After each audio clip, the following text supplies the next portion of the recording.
Welcome students in this video lecture of wind turbine. आज हम देखना चाहेंगे कि विंड टर्बाइन किस तरीके से काम करती है, इसके डिफरेंट पार्ट्स क्या हैं। और इस प्रेजेंटेशन में, इस आज के वीडियो लेक्चर में हम इन दो स्लाइड्स का मुख्यतः प्रयोग करेंगे, जिससे हमें सही तरीके से जानकारी मिले और हम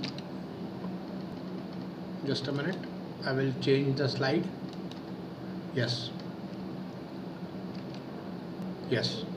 तो इन दो स्लाइड्स के माध्यम से हम इसके अंदर के सारे पार्ट्स को जो हैं वो देखने का भी प्रयास करेंगे और इनके क्या काम है इसको भी एक जनरल डिस्कशन से हम अच्छी तरीके से इसे समझने का प्रयास करेंगे। तो ये दो स्लाइड्स का ही आज हम प्रयोग इस वीडियो लेक्चर में करेंगे।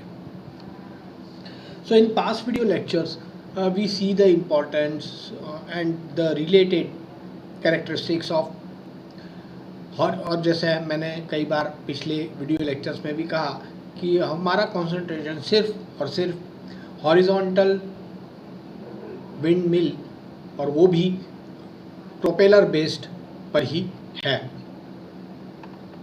तो इस जब हम विंड मिल को देखते हैं तो इसके हमें दो सिरे समझ में आते हैं, पहला एक पिछला और ये अगला। तो हम हमेशा टेक्निकल टर्म्स में पिछले सिरे और अगले सिरे को हम नाम देते हैं और हम जैसे हम जो फ्रंट फेस है उसे हम रोटर कहेंगे और जो पिछला सिरा है उसे हम नेसल कहेंगे। तो पहला सिरा है उसे हम रोटर कहेंगे, जो पिछला सिरा है उसे हम नेसल कहेंगे।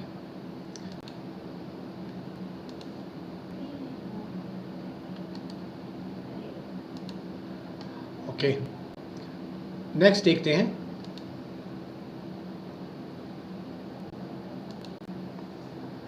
तो नेसल क्लियर है and rotor, this two are the main portion. जैसे ही आप ब्लेड आगे देखें और ब्लेड के पीछे का पोर्शन जो उसका लास्ट सिरा आएगा उसे हम नेसल कहेंगे और पहला सिरा उसे हम रोटर कहेंगे। और ये सारा जो ये ब्लेड्स हैं, ये ब्लेड्स दो या तीन प्रोपेलर, आजकल मुख्यतः तीन प्रोपेलर की ही ब्लेड्स यूज़ होती हैं। तो ये जो रोटर है, जो फ्रंट पोर्शन है, रोटेट करता है विंड के डायरेक्शन के हिसाब से। ये रोटर धीरे धीरे घूमते रहते हैं और घूमने के कारण एक लो स्पीड के शाफ्ट को हम गियर बॉक्स के माध्यम से जोड़ते हैं और इसको जोड़ने के बाद इस जनरेटर के माध्यम से हम बिजली को पैदा करते हैं और इसे नीचे ट्रांसफार्मर स्टेप अप या स्टेप डाउन जैसे भी रिक्वायरमेंट हो में भेजकर हमारी रिक्वायरमेंट को जितनी भी हमको बिजली बनानी है उसे हम जनरेट करते हैं। तो जो टावर, ये सारा सिस्टम जो रहता है यह एक टावर पे रहता है और जैसा हमने लास्ट वीडियो लेक्चर में देखा, इस टावर की जो लंबाई है वो 30 मीटर या 100 फीट हाइट से ज़्यादा रहती है ताकि हमको टर्बुलेंट एयर ना मिले। अब विंड इस डायरेक्शन में घूम रही है और हवा की दिशा, क्वांटिटी तो है ही, लेकिन जो दिशा है वो कभी भी परिवर्तित हो सकती है। डेफिनेटली ये रोटर और नसल की पोजीशन, अभी सपोज फॉर एग्जांपल ये विंड आपका डायरेक्शन है तो ये रोटर विंड के डायरेक्शन में और जस्ट नसल इसके अपोजिट में। तो जैसे ही हवा, मेरे कर्सर को ध्यान से देखिए, विंड डायरेक्शन हमारा यहाँ से सपोज यहाँ चेंज हो गया, so automatically this rotor will be move to this side and nacelle will automatically behind. तो इस पोजीशन में जब रहेगा तभी ये रोटर जो है वो निर्धारित इफ़िशियंसी को अचीव करेगा जिसके लिए ये टरबाइन, विंड टरबाइन बना हुआ है। इसका हम ध्यान रखेंगे। अब हम देखते हैं कि इसमें और कौन कौन से मुख्य पार्ट हैं। डायग्राम देखने से हमें काफ़ी क्लैरिटी रहती है। ये बेरिंग है, ये मेन शाफ्ट है, ये लो स्पीड शाफ्ट है, ये गियर बॉक्स है। There are only 2 gears are shown, one is bigger one and the small gear connected to the generator. तो जैसे बड़ा गियर घूमता है उस हिसाब से छोटा गियर घूमता है।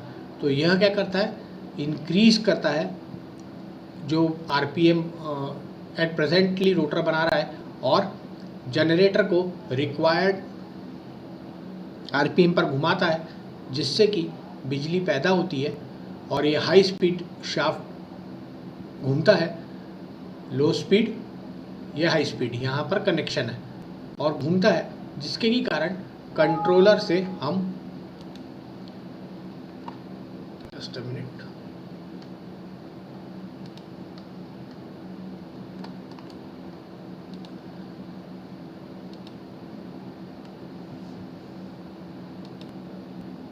जिससे कि हम कंट्रोलर के द्वारा निर्धारित जो हमें फ्रीक्वेंसी और मैग्नीट्यूड चाहिए करंट का, उसको जनरेट करते हुए इसे नस्ल के दूसरे भाग में भेजकर इस या कॉलम के अंदर के केबल के थ्रू भेजकर हम बिजली जो पैदा की हुई बिजली है उसको डिलीवर करते हैं। तो हम आप देख सकते हैं कि इस तरीके से हम यहाँ से यहाँ तक के मुख्य पार्टों को एक जनरल हमने रिक्वायरमेंट डायग्राम को देखकर जो समझ में आ रहा है मुख्य तौर पर उसको देखने का प्रयास किया। लेकिन सिर्फ इतना ही होने से यह विंड मिल चलता नहीं है। इसमें इसी हाई आरपीएम पर कुछ ब्रेक्स लगे होते हैं कि जब हमें इसका मेंटेनेंस करना है, रोटर की ब्लेड्स को चेक करना है या अदर जनरेटर से रिलेटेड कुछ सर्किट को चेक करना है या गियर में मेंटेनेंस करना है, तो इन सब को कार्य करने के लिए हम ब्रेक का प्रयोग भी बहुतायत में करते हैं। अभी हम जो भी देख रहे हैं, हम ये जो नेक्स्ट स्लाइड है इसको बिना देखे हम देख रहे हैं, सॉरी, ये हम बिना देखे जो हमको डायग्राम में दिख रहा है उसको हम उससे द्वारा हम समझने का प्रयास कर रहे हैं। और रोटर और नसेल, इस रोटर और नसेल को हम जिस डायरेक्शन में घुमाना चाहें उस डायरेक्शन में हम घुमा सकते हैं। किसकी सहायता से? इस यॉ ड्राइव की सहायता से, जिसमें एक यॉ मोटर लगी रहती है जो इस एनीमोमीटर की सहायता से या विंड वेन की सहायता से हमें बताती है कि हवा किस डायरेक्शन में ज़्यादा घूम रही है एवं उस डायरेक्शन में हमको इस विंड मिल को घुमाना है। तो इस यॉ मोटर की सहायता से हम इस पूरे रोटर और नसेल की पोजीशन को चेंज कर सकते हैं, जैसा हमने पहले देखा। ये जो ब्लेड्स हैं एरोप्लेन में, हवाई जहाज़ में यदि प्रोपेलर शाफ्ट बेस्ड एरोप्लेन है तो उसमें जिस इफ़िशियंसी का ब्लेड लगा होता है उसी इफ़िशियंसी का ब्लेड हमारे विंड मिल में भी लगा होता है। तो जब हम इसको इस विंड मिल के इसको देखते हैं तो ये हमारे घर के में मौजूद जो हमारे पंखे हैं उन पंखों में जो एरोफॉइल सेक्शन रहता है, क्योंकि आप देखेंगे हमारे अपने घर के जो पंखे रहते हैं वो एक निर्धारित एंगल पर टिल्टेड रहते हैं। यदि वो प्लेन रहेंगे तो कभी हवा नहीं फेंकेंगे। पंखे के अंदर मौजूद मोटर उस तीनों ब्लेडों को घुमाएगी, लेकिन कभी भी हवा आपको लगेगी नहीं। तो हर जो फैन के जो ब्लेड्स रहते हैं वो एक निर्धारित एंगल में मुड़े रहते हैं, जिसे कि हम एरोफॉइल सेक्शन कहते हैं। उस एरोफॉइल सेक्शन के द्वारा ही हमें जो ऊपर की हवा है वो हमें महसूस होती है हवा, और हम ठंडी हवा का अनुभव कर सकते हैं। ठीक इसी तरीके से ये सारे रोटर ब्लेड्स जो है वो एक निर्धारित एंगल पर बने होते हैं, और जैसे मैंने आपको पहले भी बताया कि जिनकी लंबाई 30 मीटर के ऊपर लगे होने के कारण 15, 16, 17 मीटर के एक एक रोटर ब्लेड रहते हैं, यानी कि बस से लंबे। ध्यान दें, हमारी जो बस चलती है उससे लंबे ये रोटर रहते हो सकते हैं और होते भी हैं। तो ये मुख्य तरीके से हमने कुछ जो पार्ट्स डायग्राम में देख रहे हैं उसको अब हम डिस्कस कर रहे हैं. Now this is tower. This tower is also important because यदि हम इस डायग्राम को देखें तो हम कई मुख्य चीज़ों को बहुत आसानी से समझ सकते हैं, और नेक्स्ट में हम इनके डिटेल्स देखेंगे ही. लेकिन ये जो टावर रहता है, this is also about 30 metre height और 100 फीट अबाउ ये टावर लगा रहता है. अब यदि आप सोचिए कि किसी व्यक्ति को इसमें कुछ मेंटेनेंस करने जाना है तो he has to come up at the top of the place where everything, ये जो असेंबल्ड है ये सब लगा हुआ है. तो ज़मीन से यहाँ तक आने के लिए कई टावरों में सीढ़ियाँ लगी होती हैं अंदर की ओर से. साथ ही साथ कई टावरों में लिफ्ट लगी होती है. उस लिफ्ट की सहायता से जो मेंटेनेंस पर्सन है वो यहाँ ऊपर आते हैं. कई यूट्यूब में वीडियोस अवेलेबल हैं जहाँ आप पाएंगे कि इसी नेसेल के पीछे एक प्लेटफॉर्म बना होता है. उस प्लेटफॉर्म पर डायरेक्ट हेलीकॉप्टर के माध्यम से वर्कर्स नीचे उतरते हैं और वहाँ मेंटेनेंस करते हैं, इन जनरेटर्स का मेंटेनेंस करते हैं. तो इस डायग्राम में अब आप मुख्य रूप से समझ गए होंगे कि पहले the frontal portion is called rotor, the rear portion is called नसेल, और जो इस पूरे रोटर और नसेल को विंड डायरेक्शन में चेंज करने के लिए जो मैकेनिज़्म यूज़ होता है that is called yaw drive और यॉ मैकेनिज़्म. ये एक मोटर के द्वारा ऑपरेट होता है जो कि इस पूरे डायरेक्शन को घुमाता है. Let's see one by one what is the detail. So anemometer. What is anemometer? ये देखिए यहाँ पर ये एनीमोमीटर लगा हुआ है. ये आपने ये 3 घूमती हुई कप जो है कटोरी कई जगह देखी होंगी. तो this anemometer measures the wind speed and transmit the wind speed data to the controller. तो ये एनीमोमीटर क्या करता है, ये आपको हर विंड टर्बाइन में यह एनीमोमीटर नहीं मिलेगा, ध्यान देंगे. तो ये एनीमोमीटर यहाँ से मेजर करता है और ये कंट्रोलर जो इस पूरे मैकेनिज़्म को मेजर करता रहता है को सिग्नल भेजता है, जिससे कि अभी की विंड की स्पीड कितनी है ये डेटा को कंट्रोलर को पता चल सके. Blades. Most turbine have either 2 or 3 blades. Wind blowing over the blades causes the blades to lift and rotate. तो ये जब विंड इसमें टकराती है तो डेफिनेटली इस टकराने के बाद यह रोटर इस पोजीशन से इस पोजीशन साइमल्टेनियसली इस पोजीशन पर इस तरीके से दिन रात घूमते रहते हैं, कुछ इस तरीके से. ये देखिए ये दिन रात घूमते रहेंगे. ये पीछे अब आप समझ गए होंगे जनरेटर है and that is nacelle, this is rotor, these are 3 blades and this is main what I am talking about column.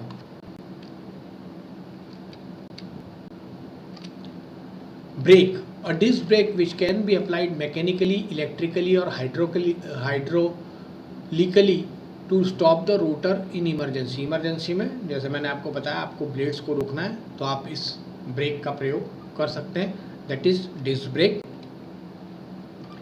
ये देखिए यहाँ पर लगा हुआ है disc brake. Now Controller starts up the machine at wind speed of about 8 to 16 miles per hour and shuts off the machine about 55 miles per hour. 8 से 16 mile MPH पर ये उठाता है और 55 पर बंद कर देता है.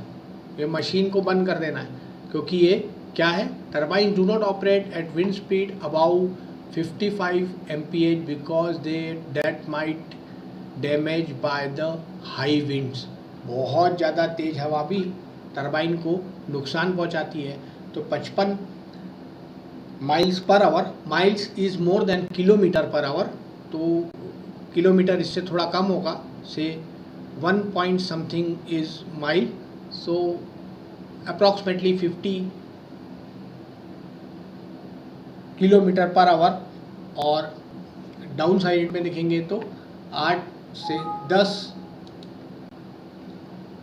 किलोमीटर पर आवर तक आप इसका कंट्रोलर काम करता है। Approximate value I am talking about. Gear box, gears connect to the lower speed shaft to the high speed shaft and increase the rotational speed. जैसे हमने पहले डिस्कस किया, ज़्यादा रोटेशन लेकर ये 30 to 60 रोटेशन पर मिनट को 1000 से 1800 RPM तक परिवर्तित कर देते हैं।